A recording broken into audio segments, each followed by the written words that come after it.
Tov Chabrim. I'm Stephen Ben-Nun. You're watching Israeli News Live. It is December the 24th, 2016, and continuing our coverage on the UN's latest moves will cause Israel to retaliate. Now, that's the way I've titled it, but I really wanted to go in depth about the whole situation about the UN's resolution, and a lot to do with, there's a lot of our followers. We have a lot of Arabic followers, and I do have respects to the Arabic people as well and their rights as far as being able to live in the Middle East, just as I believe that the Arabs should respect the fact that the Jewish people have a right to live there as well.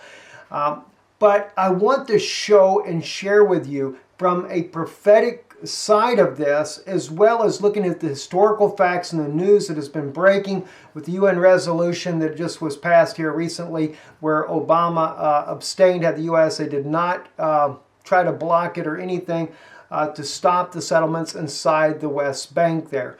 And again, we're going to cover both sides of this because I like to be unbiased as possible on any issue, regardless, even though being Jewish and I support the Israeli people. But there again, there's many times that I don't support the evils that are being done that happen there inside of Israel. And I call these things out. So I ask you to bear with me in this broadcast this evening. And we have many, many Christian friends. This is how our channel started to begin with. Israeli News Live was not a news channel. It was actually Israel Returns, or Danun Institute of Biblical Research. Now, we do have a separate channel called Danun Institute as of now on YouTube. This will air there tonight as well because we have listeners there that do not know anything about Israeli News Live. But I felt that this is very important to bring this out in depth for both sides there so you can see exactly what I'm trying to bring forth in this resolution and why I am not for the resolution. And maybe it might make a little bit more sense, especially for those Arabic friends that we have that watch this channel as well. Let's move right along into it. And again, near the end of the broadcast, you're going to find a very powerful biblical prophecy that I think is going to get fulfilled as a result of this resolution. If we go to look though in the Bible, if you go to Daniel chapter 11 verse 39, I'm sorry I didn't put it up there in the top there for you. It's actually Daniel chapter 11 verse 39. This is the famous passage that I believe has everything to do with from the very moment of the beginning of the British Mandate back in the 1920s all the way to modern days today. Let's take a look at that. And he shall deal with the strongest fortress with the help of a foreign god, whom he shall acknowledge shall increase glory, and he shall cause them to rule over many and shall divide the land for a price. Now, that's not exactly translated just right. I'll get into that in a moment there, but this is to kind of set the foundation for you of what we're going to talk about, because that foreign god, it's what he considers to be a god in a foreign land is what it really is.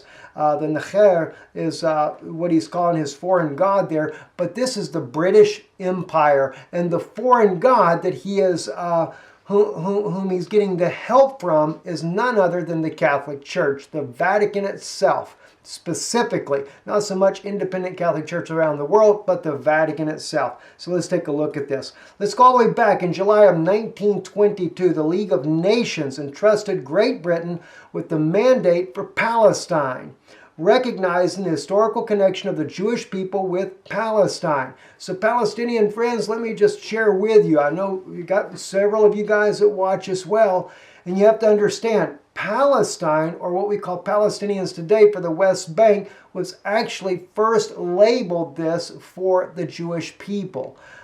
There were Arabic people living in this land during this time, but there wasn't that many. You'd be surprised to know that back in the 1920s there was not even 500,000 Arabs living in all of what we consider the state of Israel of today. Not even close, okay? In fact, as you can see here on the map here, coming down the Jordan River that goes right straight down to the Gulf of Aqaba here, this is what is called modern Israel today, but the British Mandate had actually given them all of what we call Jordan You know, nothing in Syria, because Syria was under the French mandate back at that time. Because why? The British had toppled the Ottoman Empire. They had taken over this entire region. And there wasn't hardly anybody living in what we call Israel today. Keep in mind, including the Arab population in Israel, not counting the West Bank, there's like some 7 million people living there in Israel today.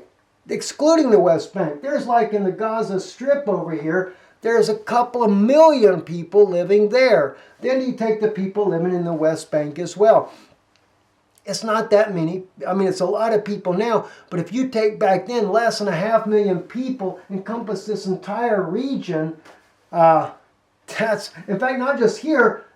There was, in the entire area where the British mandate was, there was about 500,000 people in total in that region. Imagine that.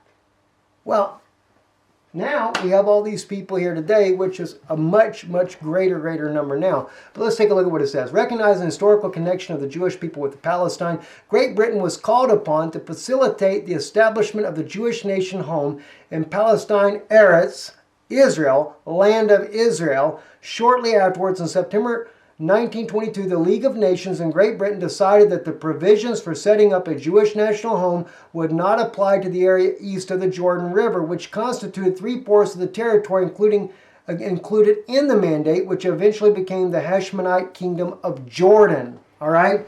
So, then notice the way they're doing this. In the very beginning, all of this was going to go to the Jewish people. The entire thing.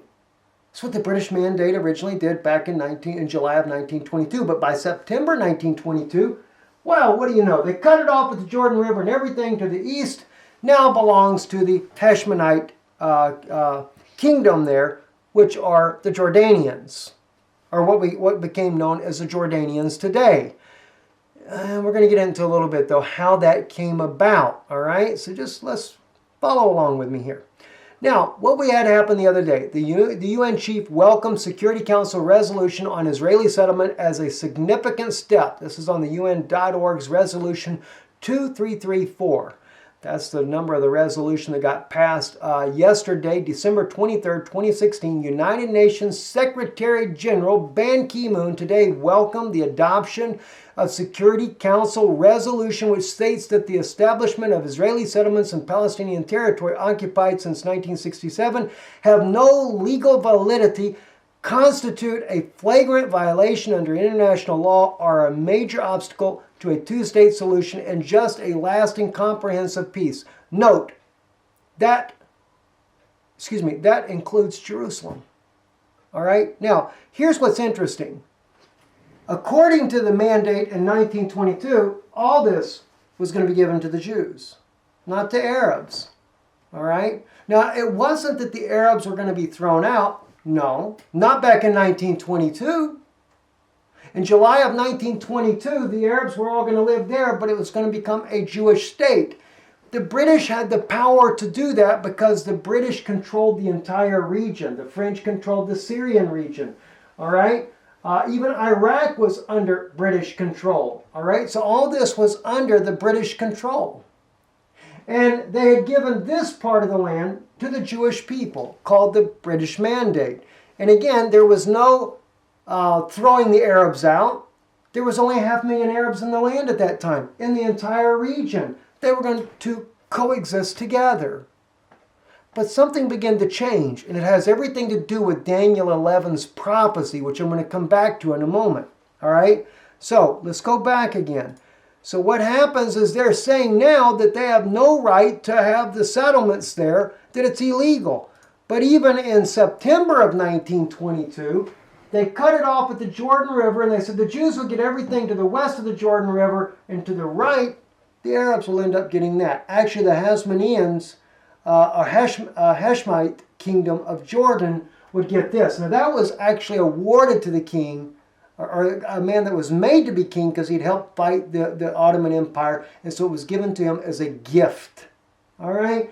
Now, this is really where, if you're going to divide Arabs from Jews, that's where the Arabs would have been living at. That's why I say what we call Palestinians in the West Bank today are actually Jordanians. because they were part of the same group of people here was over here. But they got separated, all right?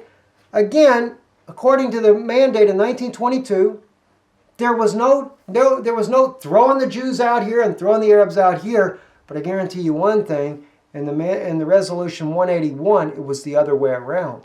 They were going to divide this part here to the left into two different states, and they were going to throw out Arabs out of the Jewish side, and the Arabs were going to throw the Jews out of the Arabic side. Can you believe a resolution by the United Nations would be so prejudiced as to say that the West Bank, as we call it today, and the Gaza Strip would be Jew-free, and the Israeli section would be Arab-free? That's how prejudiced the United Nations was in 1947 Resolution 181. Go read it. The link is in the description below so you can see it for yourself. That's what they did in Resolution 181. So when Mahmoud Abbas is saying he wants it to be Jew-free, according to Resolution 181, that's the way it's supposed to be. But the Jews, though, listen, my Arabic friends, listen, the Jews are not asking for their country to be Arab-free. But your resolution calls for that. Isn't it strange how things just change? I mean, it's so evil and ungodly of what's going on. Now, let me break down Daniel 11:39 though, because as we're seeing, it's changing continually. British Mandate, July 1922. Everything that's including Jordan and all of modern-day Israel and the West Bank, Gaza, all that was going to be given to the Jews. A few months later, by September of 1922, now they cut it in half. They give from the Jordan River to the west to the Jews only, and from the right, they give it over to the what we call the Jordanians of today, right? And then they divided it again in 1947, and they're trying to divide it again yet today. So it keeps happening. So let's look. I did a literal translation for you. Ve'asa. Well, I won't bother to read it in Hebrew for you. Just literally it says, and made their fortress mighty with a foreign god or a foreign land. All right? This is how they made their fortress mighty. What fortress? The British Empire. With the help of the Vatican. And why they call it a foreign god or a foreign god in a foreign land is because the Vatican was in Italy. The British Empire became strong with the covenant that they had made with Rome. The Babylonian Empire, Mystery Babylon. Remember, that mother church, she has a military. She rides, as we see Mystery Babylon, that woman rides, the scarlet-colored dressed woman rides that beast. And that beast was the Roman Empire. Now, the United States is still a part of the Roman Empire. If anybody thinks that the United States won its independence 200 plus years ago, we're sadly mistaken. They rewrote the history to let you think you did, but you never won. As an American, and I'm an American, we never got our independence from Rome. We still pay our taxes, go straight to the British Empire. The British Empire pays its royalty to the Vatican. Bet you didn't know that. That's why you have 3 city-states in all those three countries. In Italy, you have the Vatican State, the Holy See, as they call it. You have London, which is a city-state within the entire country of Great Britain. You have Washington, D.C., which is a city-state independent of the entire United States, and that is independent of Virginia. So, and made their fortress mighty with a foreign god, from a foreign land, in other words, whom he knows and he greatly respects. And they govern many. And the land he divided for a price. It's for gain. Okay? Now, he knows and he greatly respects, and they govern many. He greatly respects the Pope of Rome. All right? And they govern many. Let me just show you what it means by govern many. Take a look at the map here. Everything in red has been part of the British Empire. Either was or still is. Australia still is. All these countries, of course, England, Ireland, the United States, it's still a British Empire. Canada still makes their allegiance to the Queen of England. All right? South and Central America, part of the Dominican Republic there, different countries in North South America, the northern part of South America, the British coastal of Africa, British Congo, British Angola, British Southwest Africa, British South Africa. Do you realize in every one of these nations that are in red, do you know that at least 30% of the population has a British DNA in their bloodline as well? That's no joke. So tell me they don't rule many. As it says here, and they govern many, and the land he divided for a price. All right? Now, but that's the interesting thing. When we look on the map right here, in Syria there, you don't see it as part of the British Empire. But back in 1922 it was. Isn't that interesting? 1922 all the way until 1947 when she pulled out, it was part of the British Empire. And in fact, there was supposed to be a red dot right there sitting on Jerusalem. That's the part they weren't going to give up. That's what they were going to give to the Vatican, and I'm going to prove it in this right here. This is why I'm trying to get you to understand. Even the Palestinians that are listening to this broadcast, or any Arabic friend that might be listening, let me tell you something. I'm not here against you. You know, you see, I've stood with President Bashar al-Assad. I have stood with him in his right to govern his own country. And even in 2013, I submitted to the Pope of Rome that he would surrender under certain conditions. Well, the Pope didn't accept it, did he? No, he sure didn't. I kept on warring against it. So see, I'm not against the Arabic people. You know, I don't agree with Islam. No, I don't. That's just my personal belief. But that's you have a right to believe what you choose to believe. But what I do see, even in the case of Mahmoud Abbas, he is being played by the Pope of Rome. Now, Abbas knows he's being played by the Pope of Rome, but the Palestinian people have no idea that they're being played by the Pope of Rome for their own benefit. All right, so let's continue on so I can make this point to you. So maybe it will help the Palestinian people as well, because if you realize who you're being played by, you could actually bring peace to this region and we wouldn't have all the conflicts. All right, so now in 1766, this is kind of go back to show you, because remember, the biblical passage said here, and he made their fortress mighty with a foreign god. So let's look at that. Let's look at the history of this. In 1766, the Pope recognized the English monarchy as lawful.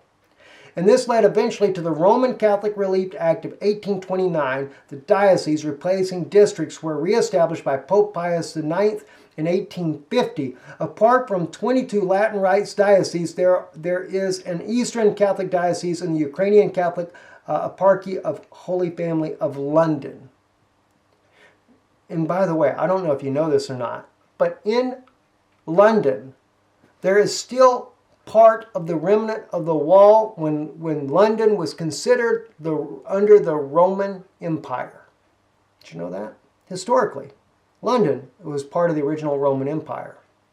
And they're still part of that wall there today. Well, they are once again part of the Roman or Babylonian, Mystery Babylonian Empire of today. All right. Now, see what happened though. The popes were realizing long ago, and even especially in the 1800s, when they began to see.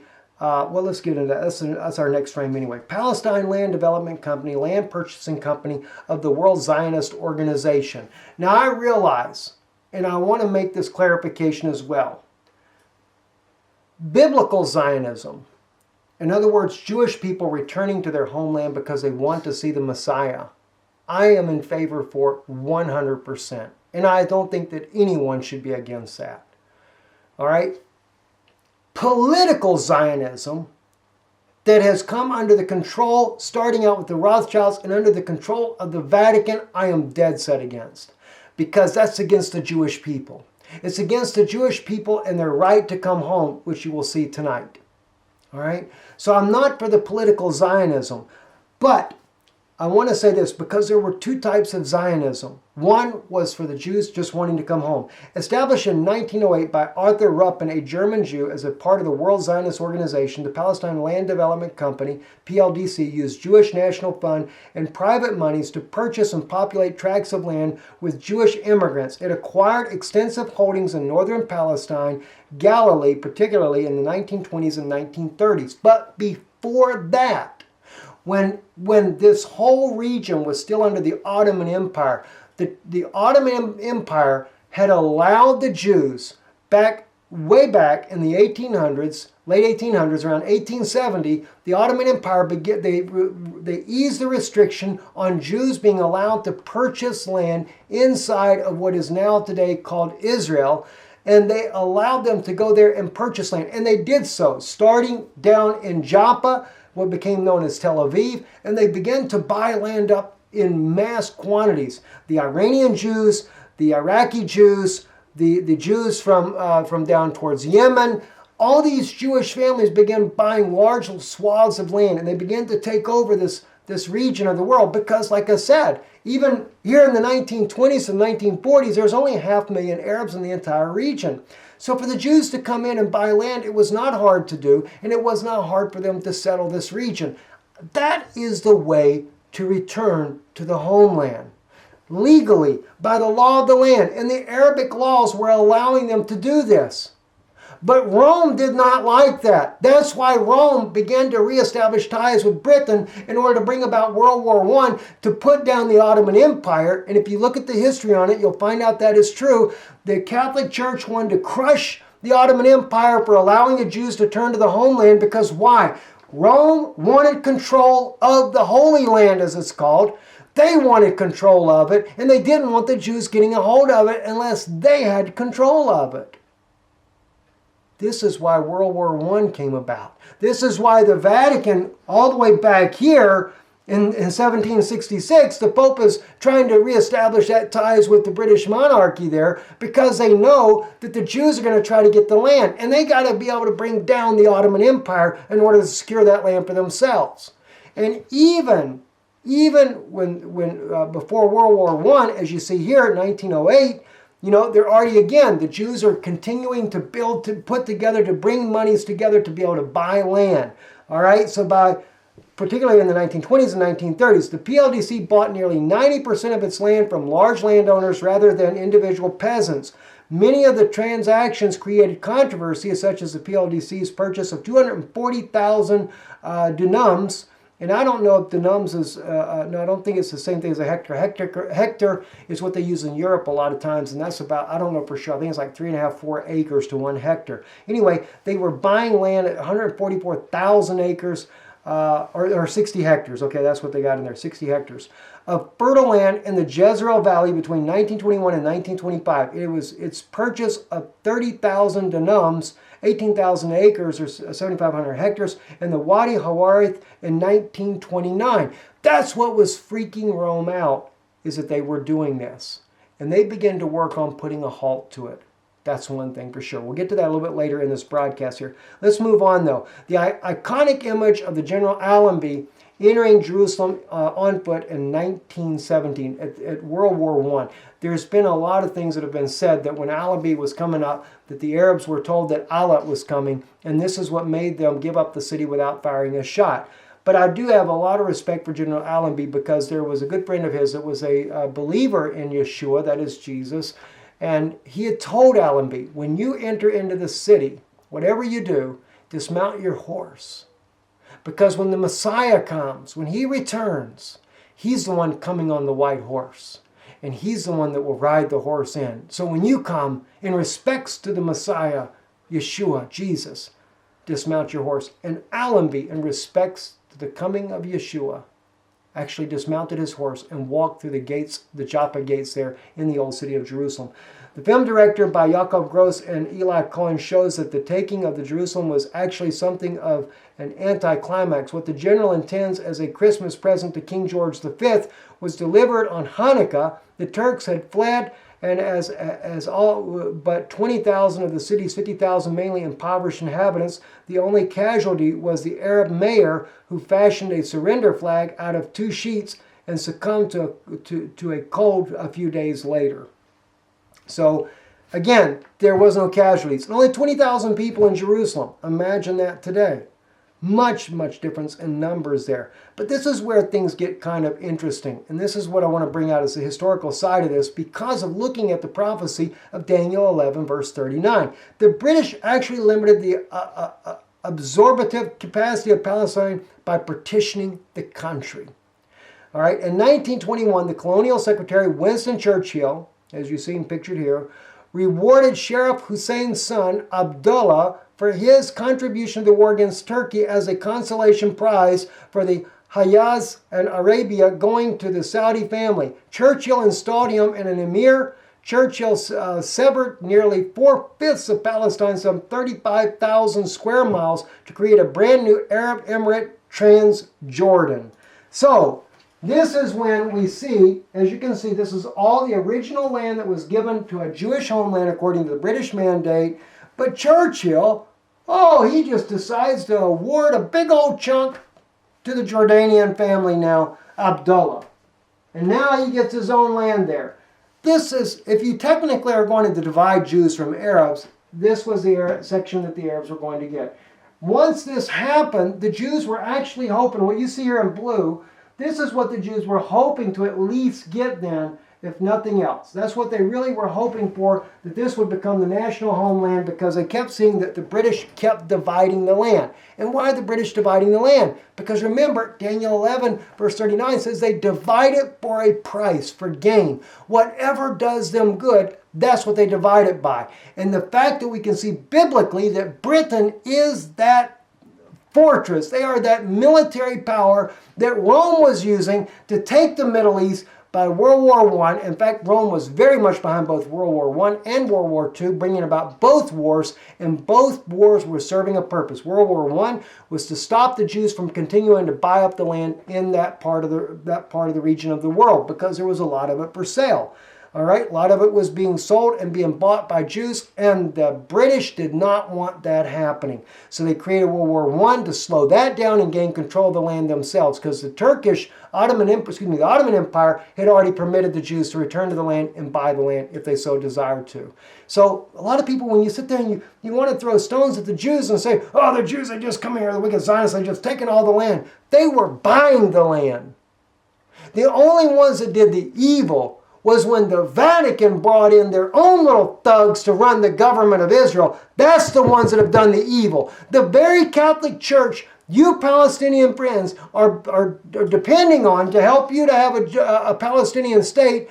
They are the ones that were beforehand working with the Israeli authorities to be able to forcibly take the land that they wanted them to. And you just got thrown under the bus and have no idea. Let's look at more of this. Again here, and this is from and the link is in the description below if you want to look at where these articles are coming from. Here it's about the British Mandate website here that tells about these things. No refugee from the Holocaust. The gates of Palestine remain closed for the duration of the war, Second World War. Because you know why? Before the Second World War, the Jews began flooding into Israel. They began to flood into there trying to buy up land, because there was already a lot of persecution in Nazi Germany from the Nazis. So they started coming in. So what happens, says, stranded hundreds of thousands of Jews in Europe, many of whom became victims of Hitler's final solution. After the war, the British refused to allow the survivors of the Nazi nightmare to find sanctuary in Palestine. On June the 6th, 1946, President Truman urged the British government to relieve the suffering of the Jews confined to displaced person camps in Europe by immediately accepting 100,000 Jewish immigrants. Britain's Foreign Minister Ernest Bevlin replied sarcastically that the United States wanted the displaced Jews to immigrate to Palestine because they do not want too many of them in New York. How ridiculous. No, you're just under Vatican control, and they made sure you didn't allow any more Jews into that part of the world without their authority. So we go on. The British gave in further to Arab demands by announcing in 1939 a white paper that an independent Arab state would be created within 10 years, and that Jewish immigration was to be limited to 75,000 for the next 5 years, after which it was to cease altogether. By that time, anyway, they had 80,000 Jews living in that part of the world. Only going to allow 75,000 more, and never another Jew allowed to come into the land. It also forbade land sale to Jews, and 95% of the territory of Palestine. The Arabs nevertheless rejected the proposal. Now, see, this was the British taking and changing the map guidelines and was not going to allow Jews in anymore. Again, back to Daniel 11:39. They divide the land for gain. Whatever got them some money. Whatever, the highest bidder maybe, or whatever would serve their purpose. By contrast, throughout the mandatory period, Arab immigration was unrestricted. In 1930, the Hope Simpson Commission, sent from London to investigate the 1929 Arab riot, said that the British practice of ignoring the uncontrolled illegal Arab immigration from Egypt, Transjordan, and Syria had the effect of displacing the prospective Jewish immigrants. Again, just so you'll see, this is why on the map here, we have what we call Palestinians today living in the West Bank and Gaza. Gaza was going to be much bigger at one time, by the way. This is Transjordanians. This West Bank is Transjordanians, Egyptians. That have migrated illegally into the country. And that's why we have so many Arabs living there today. Now, I'm not against the immigration. And I think that both Arabs and Jews should be able to live together in the same country. And I don't think that it should be all divided up. But they're going to do it anyway. So you're not going to change it. Now I want you to notice something though here. UN Resolution 181 changed everything again. Independent Arab and Jewish states and the special international regime for the city of Jerusalem. That's why you see this white circle right here. Yellow for the Jews and I don't know what color, the grayish color there for the Arabs that were living in there. And the Arabs were actually, the United Nations proposed this to them and they rejected it. And here's what's weird. They set forth in part 3 of this plan shall come in existence in Palestine 2 months after the evacuation of the armed forces of the mandatory power has been completed, but in any case no later than October 1st, 1948. The boundaries of the Arab state, the Jewish state, and the city of Jerusalem shall be as described in parts 1 and 2. Now, in this same document, they're going to talk about how that, it's really weird. There was to be no Jews living in the Arabic side. In this particular map right here. And again, they changed it from what they promised the Jewish people back in 1922. Now they've divided it again. And they keep dividing, and they keep dividing. Why? Because the prophecy of Daniel said they would. And said they'd do it for gain. All right? Now, let's move on. The Vatican wants the Temple Mount taken from the Jews. This is an article by Giulio Miotti that was written on June 30th, 2015. You got to see who's behind all of this. It's not just the British. Remember, the British is working with that foreign god, or the god of a foreign land. And the Pope of Rome sits in the temple of God as if he were God. That's what he does. Sure he does. He's called the Vicar of Christ, which is the one that takes the place of Jesus. All right? According to Giulio, in his article, he says, the Vatican and the PLO agreements have been signed to enable the eviction of the Jews from Jerusalem. This follows a memorandum signed by the Palestinians and the Vatican officials in 2000, which repeated the Vatican call for an international mandate to preserve the proper identity and sacred character of Jerusalem. You know, that's one thing that's never changed. They will divide the land up between Arabs and Jews and cut this out and give this one that and give that one over here this and take this and take that. But when it comes to Jerusalem, it's never changed. When it comes to Jerusalem, Vatican wants Jerusalem. And this is how you know who wants it.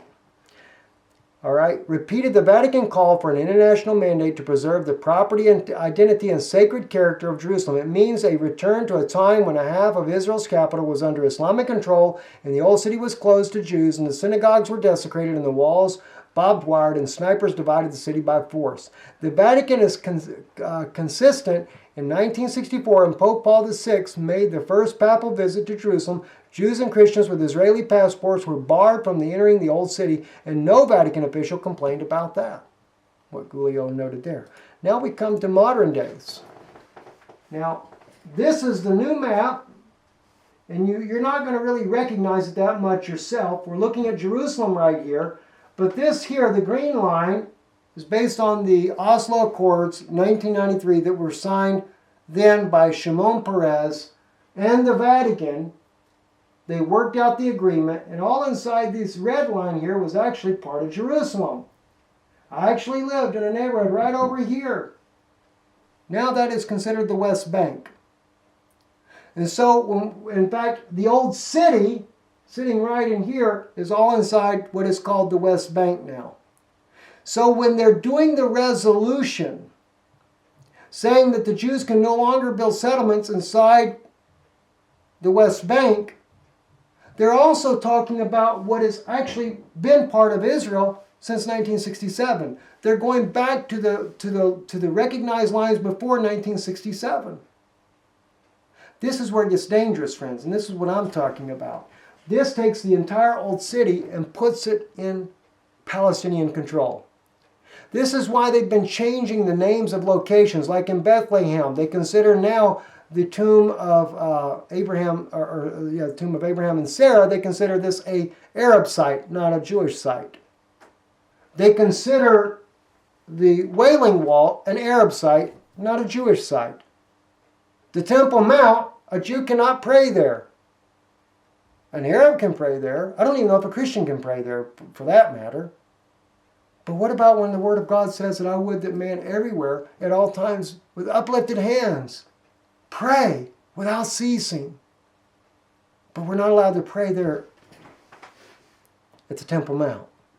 And yet there is plenty of artifacts that prove that that was where the second temple actually sat. Where's the equality in all of this? All right, again, here, this is on Google Maps, the dotted line, the Oslo Accords. Right here is where they built this eco bridge that I said will be a checkpoint. This is before Google changed it in 2016. This used to be on the other side of Highway 1. Now you're going to have to go through the West Bank. When you go through the West Bank, before you get to Jerusalem, you're going to go through a checkpoint. They're calling it an eco bridge. It's a checkpoint. That's what it's going to be very soon. It's just a matter of time. To back up what I'm telling you, Shimon Peres, the Vatican's president of Israel, this is what Barry Chamish wrote, the late Barry Chamish. It's not Barry pictured in the picture here. It would be on the next slide. Barry, I knew Barry, wonderful man. Anyway, in March 1994, the newspaper Hadashot revealed a most remarkable secret, Barry writes, of the Middle East peace process. A friend of Shimon Peres, the French intellectual Mark Hotler, which is pictured to the right, claimed in an interview that in May 1993 he delivered a letter from Peres, as Shimon Peres, the late Shimon Peres, to the Pope. Within, Peres promised to internationalize Jerusalem, granting the UN political control of the old city of Jerusalem and the Vatican hegemony of the holy sites within. The UN would give the PLO a capital within its new territory. East Jerusalem would become a kind of a free trade zone of world diplomacy. You see it happening. That's what the resolution, I think it's 2334, that just got passed. That's what's, they're setting it up now. They're doing it by force. Shimon Peres, the Vatican's president of Israel, Barry Chamish. You know, I say by force. I don't believe it's by force. I've always stood by that too, that I always believed that it would be given to them. Shimon Peres gave it to them. Okay? It's not by force. It was given to them by Shimon Peres. Shimon Peres, continuing on in the article, Barry Chamish here. In March 1995, the Israeli radio station Arutz Sheva was leaked a cable from the Israeli embassy in Rome to Peres' foreign ministry in Jerusalem, confirming the handover of Jerusalem to the Vatican. This cable was printed on the front page of the radical left-wing Israeli newspaper Haaretz. 2 days later, a scandal erupted and numerous rabbis who had invited Peres for Passover services canceled their invitations in protest of his treachery. Peres reacted by claiming that the cable was real, but that someone had whited out the word "not." The cable really said that Israel would not hand Jerusalem over to the Holy Pontiff. Outright lie. Yes, he did do it. And yes, he did promise it. And yes, they got it. That's what we can see here when we see here the Pope of Rome sitting in the upper room with his crown on, his little fish god crown, where he serves Dagon, the fish god. He's wearing that hat right above King David's tomb. Now, before the Pope of Rome, and I have no problem with the Pope doing a communion service in the upper room. That wasn't the issue. It was the fact that the Israeli government, without any referendum, had given the Pope an official seat at King David's tomb. That's not right. That tells you that this is not really the Jewish people's land, at least by the United Nations and the Vatican's laws. And then the Pope comes and he holds the communion there, puts a crown on his head where he's given an official seat at King David's tomb. He's given that official seat there to show that he's what? The King of Israel. And that Jerusalem belongs to Rome. All right? So Giulio Miotti, or no, this is actually from the AsianNews.it on May 26, 2014.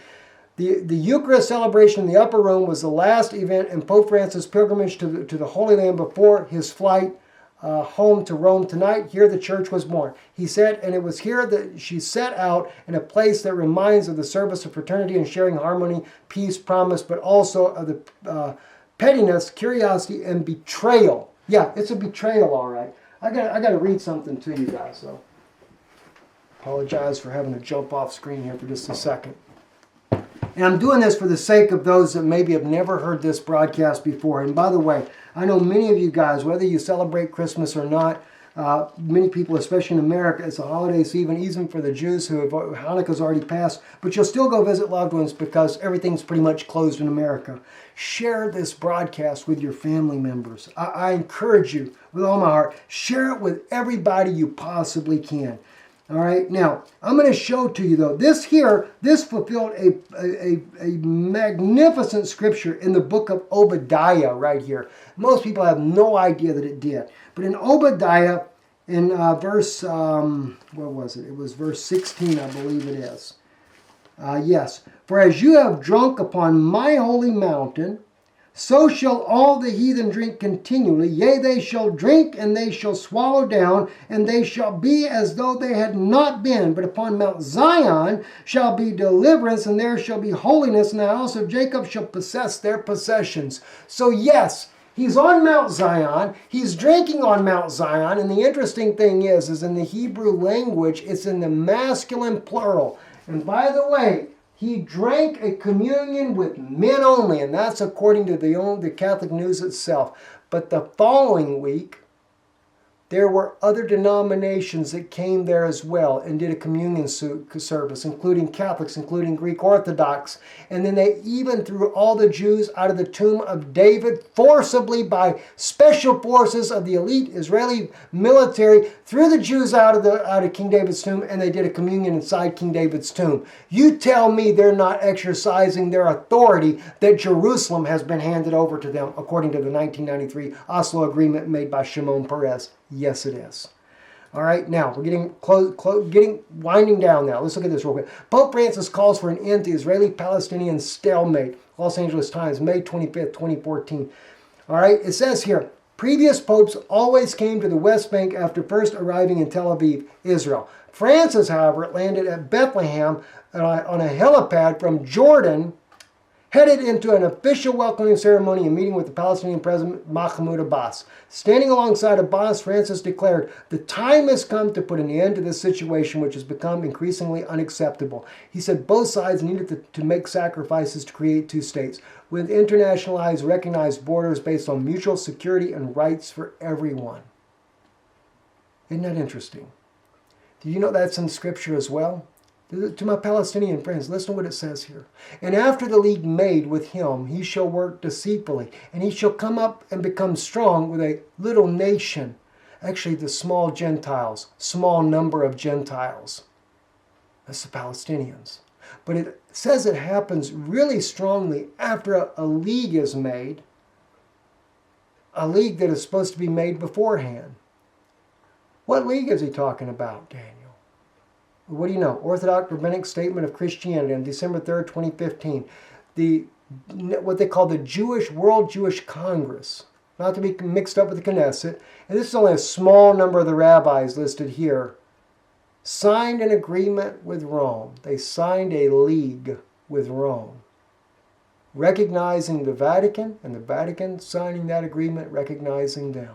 50 years of the Nostra Aetate, which was signed after nearly 2 millennia of mutual hostility and alienation. We Orthodox rabbis who led communities, institutions, and seminaries in Israel, the United States, Europe, recognize the historic opportunity now before us. An historic opportunity. Sell out your own people for your historic opportunity. We seek to do the will of our Father in heaven by accepting the hand offered to us by our Christian brothers and sisters, and Jews and Christians must work together as partners to address the moral challenges of our era. God told you not to make any covenant when you came in the land. Okay? That's what he told you, but you did it anyway. So we have all these rabbis on here. David Bigman, David Bolak, David Broadman, Nathan Lopez Cardoza, Alan Goshen, Goldstein, Irving Greenberg, United States, Daniel Lanz, Israel. All these different rabbis, many of them, to sign an agreement. A lot of the Orthodox rabbis were up in arms over it. Okay? Now, there's another scripture that got fulfilled, though, because of the things that's been going on thanks to the Vatican.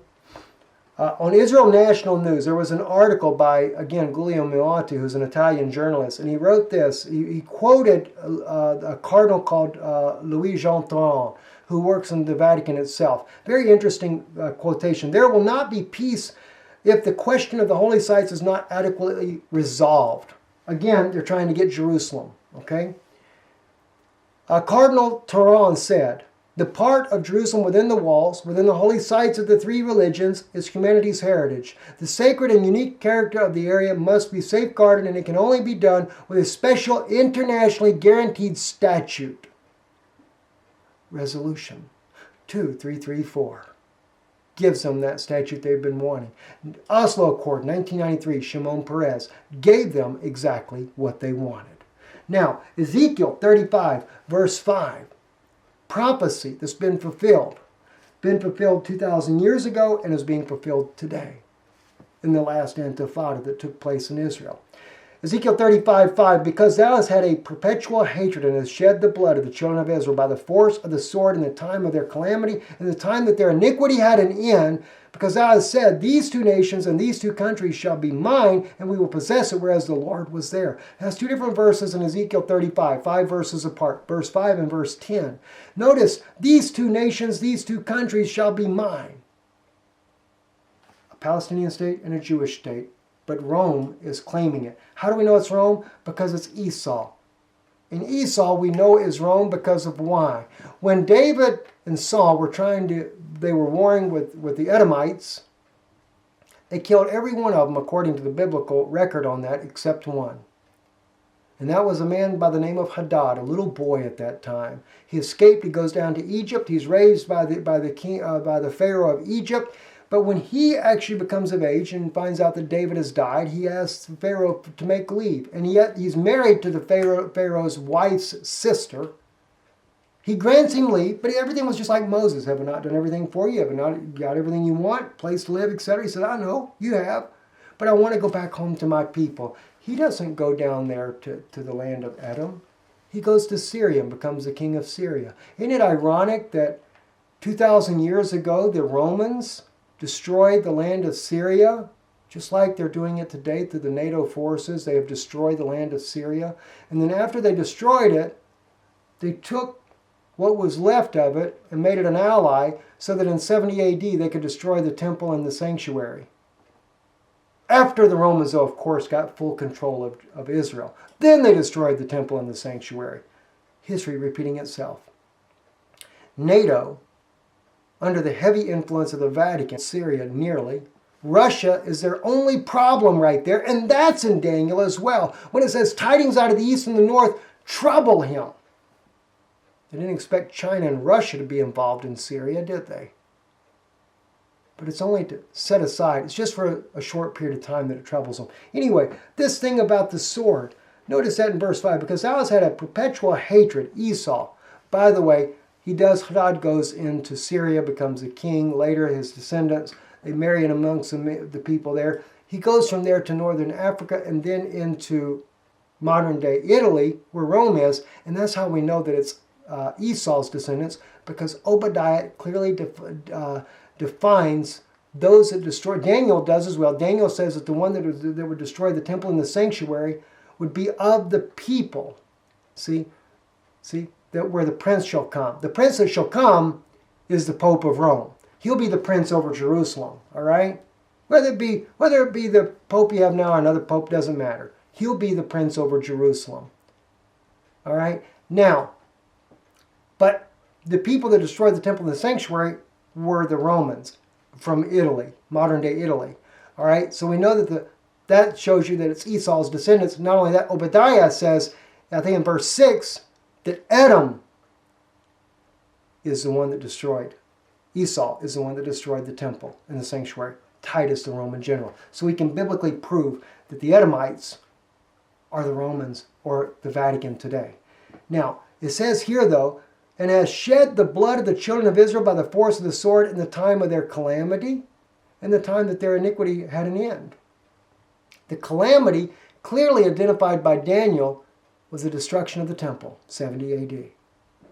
That's their calamity. The time that their iniquity had an end, Daniel 9 also refers to when Israel's iniquities have an end.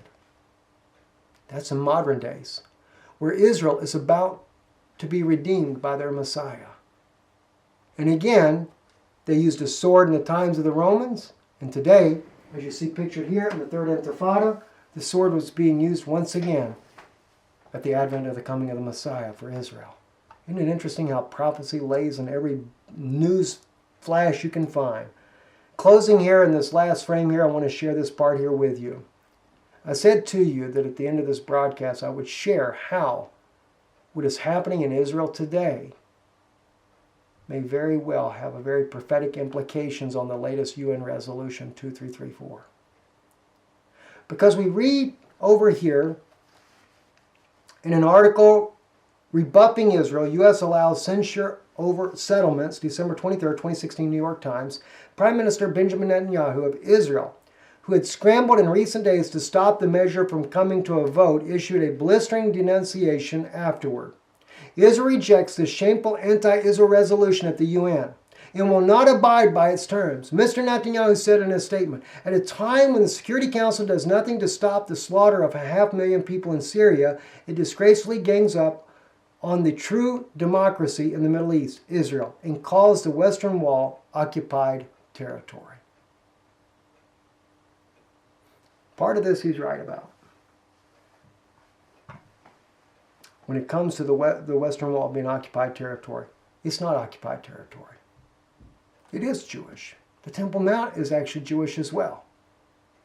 But nobody's going to let him have that. I'm thinking that perhaps Daniel 11 verse 40 may be a reference to Netanyahu. And at a time of the end shall the king of the south push at him. And the king of the north shall come against him like a whirlwind with chariots and with horsemen and with many ships. And he shall enter into the country and shall overflow as he passes through. I've believed for quite some time now that Israel is the king of the south. Netanyahu was anointed by Mike Evans to be a king over Israel. And yet Micah says, is there no king in thee? As thy counselor perished. Micah chapter 4. When Israel has been promised to be returned to her homeland, but then Micah oddly says that Israel would be driven out of Jerusalem and be forced to dwell in the fields. I've known for quite some time from this prophecy of Micah that we would be driven out of Jerusalem as a result of this latest UN resolution. But we also see too that this king of the south, which I believe is the Israeli king, will push at that king of the north. Now the Pope of Rome is that king of the north. But don't forget, his Roman military is NATO.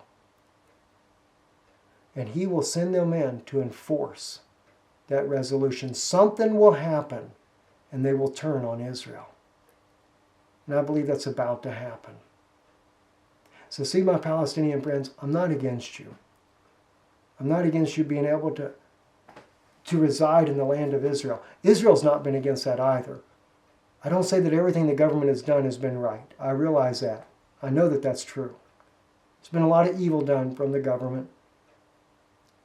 But you've been influenced majorly by Rome and outside powers to turn around and do evil to Israel as well. Somewhere along the line, we need peace. But you know they're going to try to fake a millennial reign. You know when the Bible says that when that prince shall come, talking about the Messiah, he will rule with a rod of iron. Believe me one thing, the Pope of Rome, when they come and they establish their fake millennial reign, they'll rule with a rod of iron. They'll think they're supposed to beat and kill people with it. Just like they've been doing all along with their Roman army.